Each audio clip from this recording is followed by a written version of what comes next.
ममता बनर्जी से बात करने का, अभिषेक बनर्जी से मिलने का, क्योंकि उनको ये मौका मिलने का चांस ज़्यादा था। इतने दिन से चुप बैठे हुए थे, आज वो लोग अपनी मुंह खोल रहे हैं। वो तृणमूल कांग्रेस ना बनाए, ममता बनर्जी ना बनाए तो अच्छा है कि एक चुनाव हारने के बाद इतने कम समय में पार्टी का ये दुर्गति होता है। और जब ज़मीन से दूर हो जाते हो आपको पता ही नहीं चलता कि ज़मीनी स्तर पे क्या चल रहा है। अब वो अभिषेक बनर्जी दल जिस तरीके से चला रहा है, इस तरीके से दल नहीं चल सकता है। ये होना ही था, समय का इंतज़ार था।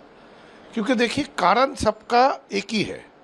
विधायकगण जो डिसीजन लिए हैं उनका जो कारण है, और सांसदगण जो डिसीजन ले रहे हैं, कारण तो अलग नहीं हो सकता है। उल्टा उनके लिए तो कारण और ज़्यादा बड़ा है। वो लोग सांसद थे, तब भी वो लोग को मौका नहीं मिलता था ममता बनर्जी से बात करने का, अभिषेक बनर्जी से मिलने का, क्योंकि उनको ये मौका मिलने का चांस ज़्यादा था, तब भी नहीं होता था। तो आज तो देखिए, सारे सांसद जो बातें कह रहे हैं, जो बातें हम लोग को सुनने में मिल रहा है मीडिया के द्वारा, ये तो चौंका देने वाला ही बात है कि उन लोग इतना दुख दर्द लेके इतने दिन से चुप बैठे हुए थे, आज वो लोग अपनी मुंह खोल रहे हैं, बोल रहे हैं। और जैसे काकुली दी ने शुरू किया था बोलना, बाकी भी धीरे धीरे उनके साथ सहमत होके सब मिलके ये सिद्धांत ले रहे हैं। देखिए, वर्किंग कमेटी लिस्ट अभी तृणमूल कांग्रेस, मतलब जो तृणमूल कांग्रेस ममता बनर्जी ने बनाया था, वो तृणमूल कांग्रेस ना बनाए, ममता बनर्जी ना बनाए तो अच्छा है। क्योंकि जो भी नाम डालेंगे कुछ दिन बाद वो नाम कहाँ पे जाके खड़ा होगा इसका कोई गारंटी नहीं है। तो अभी ना बनाने से ही अच्छा है। ममता बनर्जी तो ज़रूर तृणमूल का प्रतिष्ठाता ममता बनर्जी है। बहुत लड़ाई करके इस दल को आगे ले जाके 15 साल का सरकार उनके नेतृत्व में चला।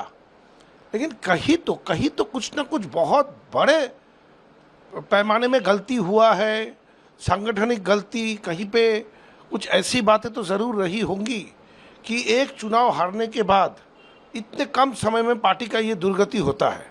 उनके नेतृत्व चैलेंज हो रहा है, अभिषेक बनर्जी को कोई मानना नहीं चाह रहा है।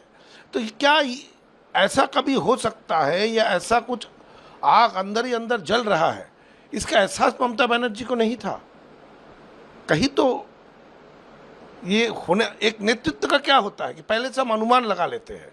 चुनाव हारने से यह भी बोला जा रहा है चुनाव हार गया बोल के पार्टी में ये हालत हो रहा है, बिल्कुल भी नहीं। चुनाव हारना और जीतना चुनाव का, कोई भी चुनाव का दस्तूर है। बाकी राज्य में भी सरकार पक्ष है, विरोधी पक्ष है, लेकिन जो सरकार में था वो चुनाव हार के विरोधी में जाते ही ऐसे परिस्थिति बन जाता है जो बंगाल में बन रहा है। ऐसा तो नहीं देखने को मिलता है, बट यहाँ देखने को मिल रहा है। तो कहीं ना कहीं असंतोष इस लेवल पे था, असंतोष इस जगह पे थी कि वो अभी उभर के बाहर आ रहा है। ये हो नहीं सकता है कि वो चूक गई। कहीं ना कहीं शायद वो सिद्धांत लिए थे कि मैं इसके विषय में कुछ नहीं बोलूँगी, मैं अपना कोई स्टैंड नहीं लूँगी। यही हो सकता है। आप चुप कैसे जाओगे? आप एक दल बनाए हो कांग्रेस से टूट के, और वो दल कुछ ही सालों में 98 में बना था, 2011 में सरकार में आ जाता है। तो कहीं ना कहीं लोगों का समर्थन, कहीं ना कहीं इतने सारे नेता जो उनके साथ थे, इतने सारे कर्मी जो उनके साथ थे, जो इस दल को इस जगह पे ले गए हैं। अब अचानक अगर उससे परिवर्तन हो जाता है और होके सिर्फ एक ही आदमी दल चलाता है, एक तो पर्टिकुलर स्टाइल में, जिसको हम लोग कॉर्पोरेट स्टाइल बोलते हैं, और उससे दल चलाया जाता है। दल के इतने पुराने नेता नेत्री, इतने पुराने कर्मी, जो लोग अलग अलग पद में बैठे हुए हैं, जिम्मेदार लोग, किसी से भी कोई सजेशन नहीं लिया जाता है। तो इस तरीके से आप जब चलने लगते हो तब आप ज़मीन से दूर हो जाते हो, और जब ज़मीन से दूर हो जाते हो आपको पता ही नहीं चलता कि ज़मीनी स्तर पे क्या चल रहा है। ये तो मौका ही बंद हो गया था। तो ममता बनर्जी तो ज़मीन से उठी हुई है, तो क्या उनको ये एहसास नहीं हो रहा था कि अभिषेक बनर्जी के हाथ में वो दल का भागडोर दे दी? अब वो अभिषेक बनर्जी दल जिस तरीके से चला रहा है, इस तरीके से दल नहीं चल सकता है। आगे जाके मुश्किल का सामना करना पड़ेगा। क्या ये वो नहीं समझ पाई? ये तो बोलना गलत होगा। मतलब वो स्टैंड नहीं ली। ममता बनर्जी तो सुप्रीमो था दल का, वो तो सर्वोच्च नेत्री थी, तो उनके ऊपर कोई कैसे हावी हो सकता है? उनको सबको राह दिखा के चलने का जिम्मेदारी उनका था। अगर दिखाते हुए कोई चलते अगर कोई गलती कर रहा है तो उनको सुधार के उसको सही रास्ते में लाना भी उनका जिम्मेदारी था। तो ममता बनर्जी इस बात पे चुकी है, इसको उन्होंने नहीं, वो कोई स्टैंड नहीं लिए है जान के भी। मैं वो अंधेरे में थी ये नहीं कहा जा सकता, वो अपना जिम्मेदारी जहाँ पे जो गलती हो रहा है उसको सुधारने में वो चुकी है, ये बात तो साफ जाहिर हो ही रहा है। और रहा बात अभिषेक बनर्जी, उनके तो स्टाइल के बारे में मैं क्या बोलूँ, आप लोग सब भी जानते थे। कोई भी प्रोग्राम होने से आप लोग मीडिया वाले लोग खुद वहाँ जाके उनके आसपास क्या 1 किलोमीटर के दायरे में आप लोग घुस नहीं पाते थे, किसी को घुसने नहीं दिया जाता था। उनके प्रोग्राम, ऐसा प्रोग्राम होता था जहाँ पे दल के लीडर्स, पुराने लीडर को बैरिकेड के बाहर खड़ा रहना पड़ता था। तो ये तो हम लोग अभी बोल रहे हैं, ऐसा नहीं है, ये तो आंखों देखा है, लोगों की अनुभूति है यही। देखिए नंबर 64 है, और जब हम लोग शुरू किए थे तब तो जब जिस दिन जमा दिए उस दिन 58 था। जब शुरू किए थे तब ऐसा नहीं सोचे थे इतने विधायक आएंगे। 58 से 64 कितने दिन में हो गया? 3 तारीख को हम लोग जमा किए थे, आज 12 तारीख है, तो 58 से 64 हो चुका है। आगे आगे देखिए क्या होता है। देखिए सबका अपना अपना मत होता है। कुणाल घोष अपोज कर रहे हैं, उनका मत अलग हो ही सकता है, तो वो अपना मत जाहिर कर रहे हैं, और बाकी विधायकगण अपना मत जाहिर कर रहे हैं। बाकी विधायकों का मत मिला है बोल के ही तो ये सिद्धांत हो पाया है, और उनके मत से बाकी विधायक लोग एक मत नहीं है बोल के ही वो अपना मत पे रह गए, और बाकी विधायक अपने मत लेके ये डिसीजन पे आ गए। महुआ का क्या बोलेंगे? ये तो सांसद का बात है, वहाँ भी यही हालत है।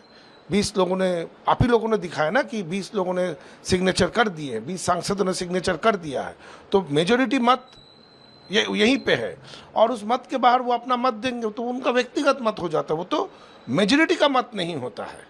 जो वक्तव्य उन्होंने दिया था वो सही वक्तव्य नहीं था, ऐसा आप बात नहीं बोल सकते हैं।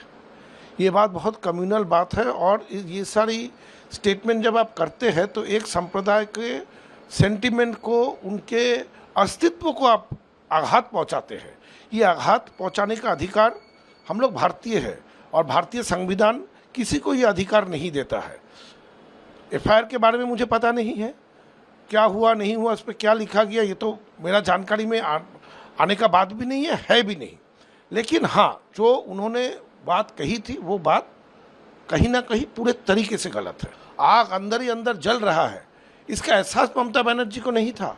ऐसे परिस्थिति बन जाता है जो बंगाल में बन रहा है, ऐसा तो नहीं देखने को मिलता है, बट यहाँ देखने को मिल रहा है। दल बनाए हो कांग्रेस से टूट के, और वो दल कुछ ही सालों में 98 में बना था, 2011 में सरकार में आ जाता है। और रहा बात अभिषेक बनर्जी, उनके तो स्टाइल के बारे में मैं क्या बोलूँ, आप लोग सब भी जानते थे।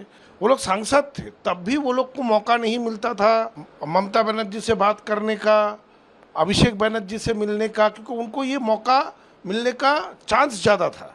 इतने दिन से चुप बैठे हुए थे, आज वो लोग अपने मुंह खोल रहे हैं। वो तृणमूल कांग्रेस ना बनाए, ममता बनर्जी ना बनाए तो अच्छा है कि एक चुनाव हारने के बाद इतने कम समय में पार्टी का ये दुर्गति होता है, और जब जमीन से दूर हो जाते हो आपको पता ही नहीं चलता कि जमीनी स्तर पे क्या चल रहा है। अब वो अभिषेक बनर्जी दल जिस तरीके से चला रहा है, इस तरीके से दल नहीं चल सकता है। अगर आप ये वीडियो YouTube पर देख रहे हैं तो हमारे चैनल को सब्सक्राइब कर बेल आइकन दबाएं, और Facebook पर देख रहे हैं तो हमारे पेज को लाइक करें।